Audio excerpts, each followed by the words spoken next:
to Jerusalem and make a pilgrimage. So for the next 2 years after he got better from his leg, he would always have a limp, if I'm not mistaken.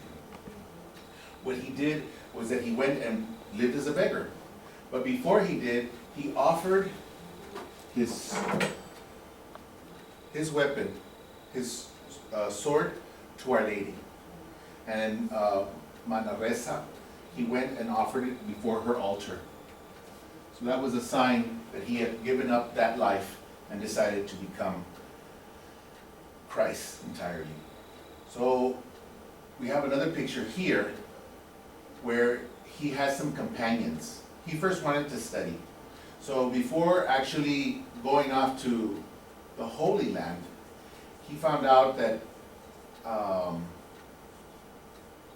he had to first finish his education. He was not an educated man in things of theology. So he spent a long time studying.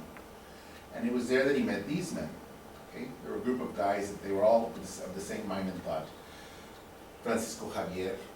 You have also some other ones named Alonso and so on and so forth. These guys all together decided to study and serve Christ. So they had a little kind of like friendship society. Eventually, they promised, all of them wanted to go to the Holy Land. But they said, if we cannot go for whatever reason, we shall go to Rome and offer our services to the Pope. So once they were ordained, they tried going to Holy Land, things didn't happen. So then they went before the Pope, Paul III, offered their services. And here begins the society itself. So they made their vows on the 15th of August in honor of Our Lady.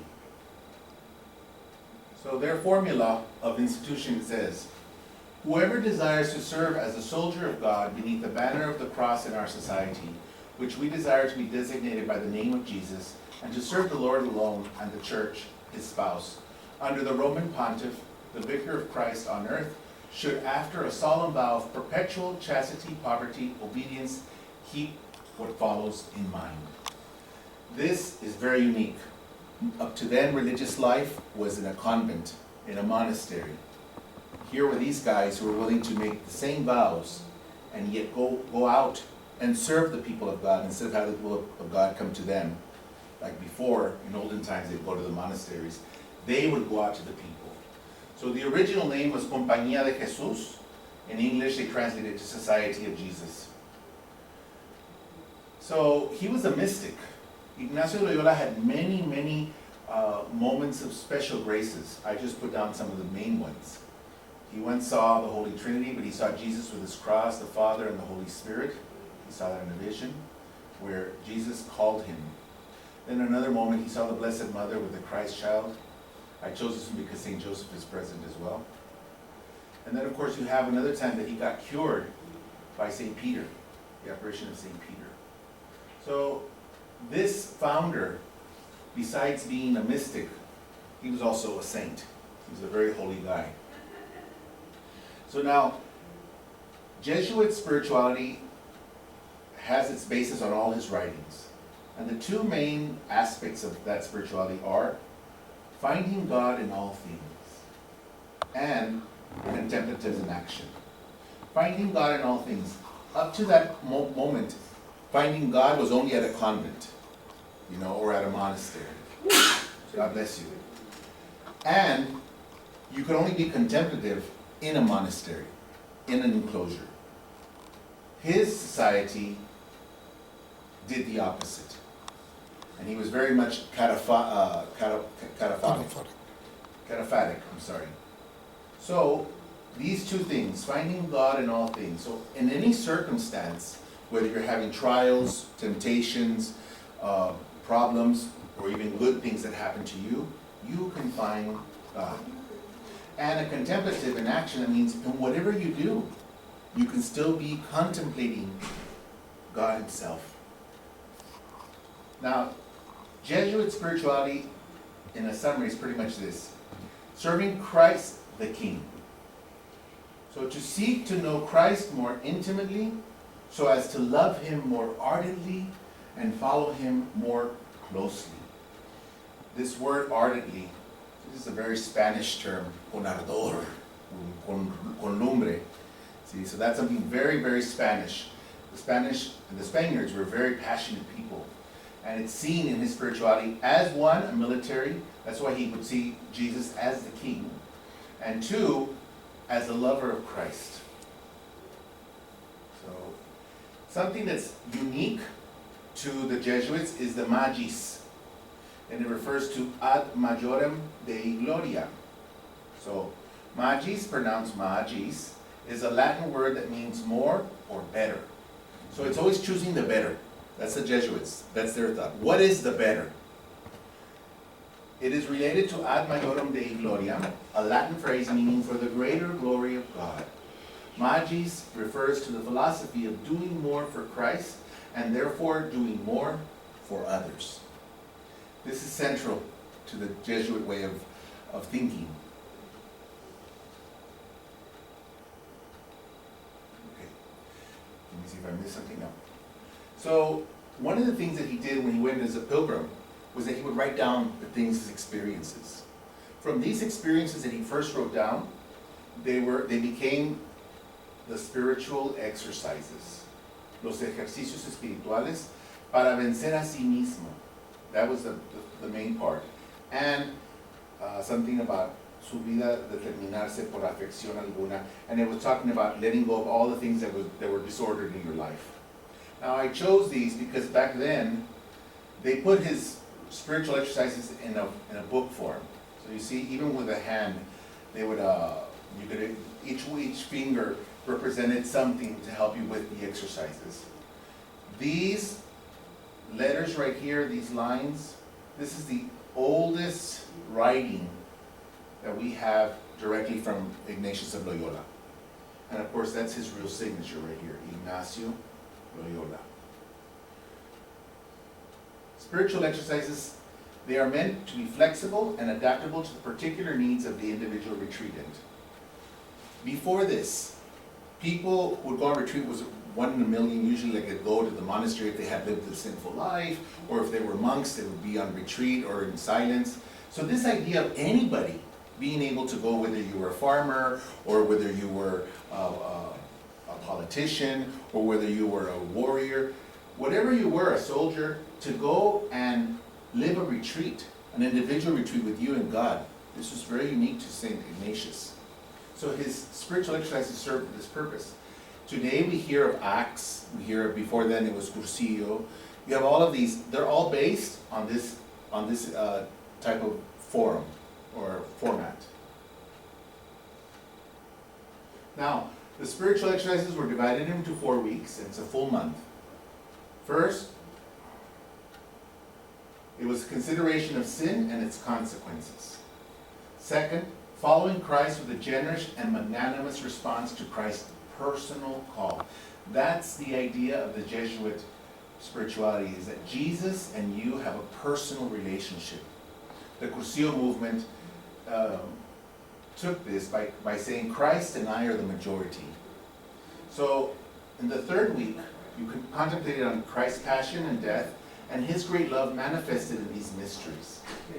So it's not only seeing that he suffered and died, but that because of his love for us, that's why he did all these things. And fourth is the contemplation to attain the love of God. So that was the ultimate, which, if you think about it, is what we shall do in heaven. Contemplate God in love. So that's what the whole 4 weeks here on earth prepared you for, ultimately to one day meet the Lord. This is one of his most famous writings.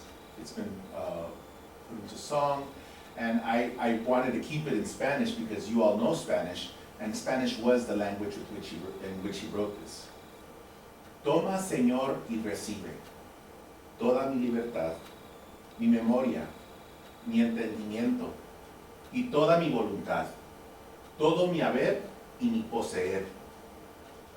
Tú me lo diste, a ti, Señor, lo torno. Todo es tuyo. Dispón según tu voluntad.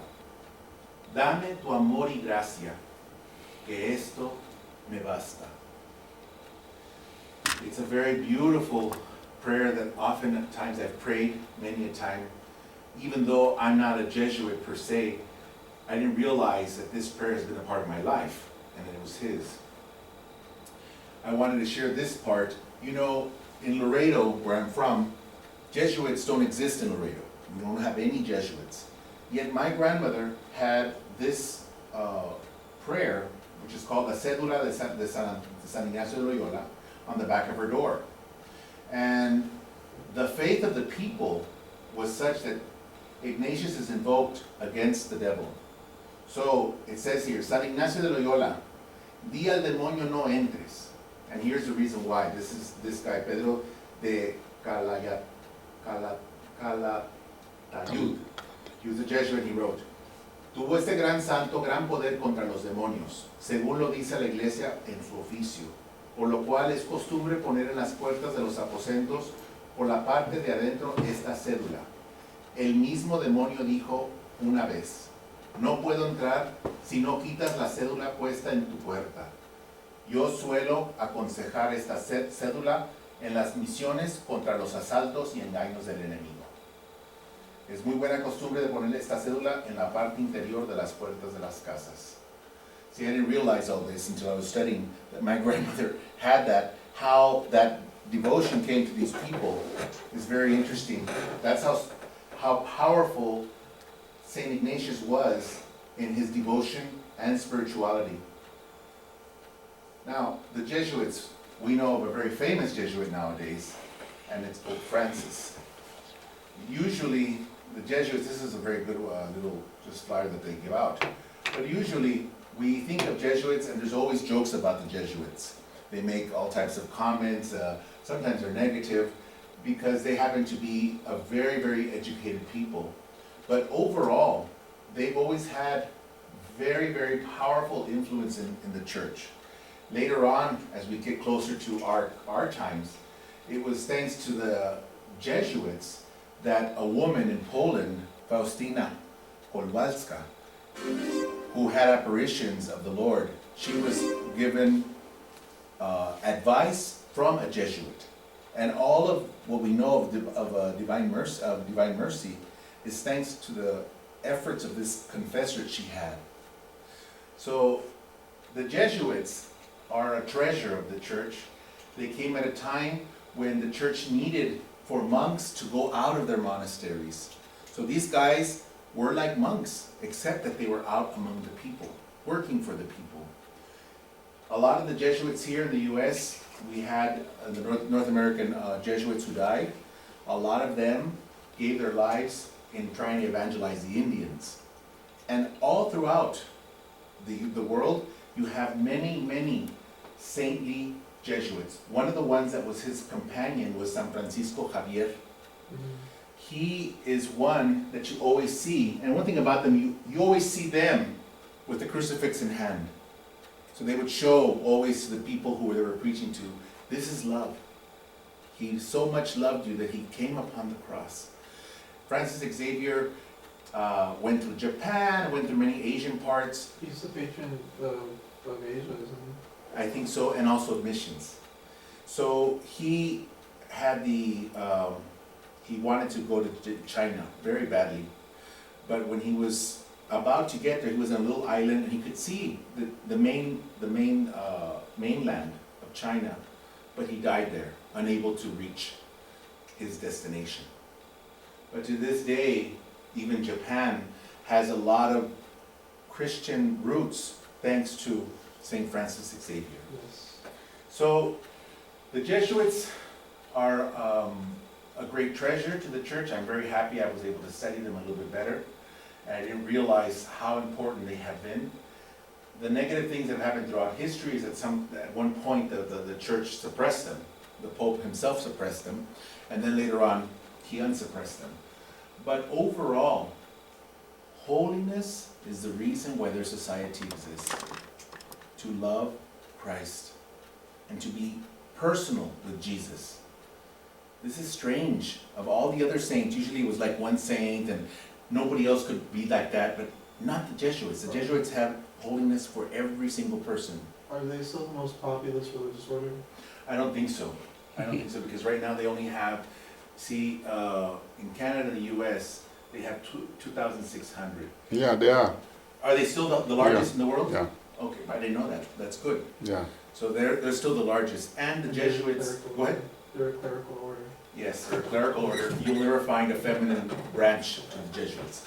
They were founded only to be priests, so they don't have brothers or they don't have sisters. They have priests, only priests. Well, that is my presentation. Ad Maiorum Dei Gloria. Okay, thank you. The other, one of the three main Jesuit founders are Ignatius, Francis, and Peter Faber. Mhm. Peter what? Peter Faber. Faber, yes. We always forget him, because he wasn't canonized directly. I think Pope Francis canonized him by decree, actually. He didn't even do a canonization ceremony or rite. Canonization.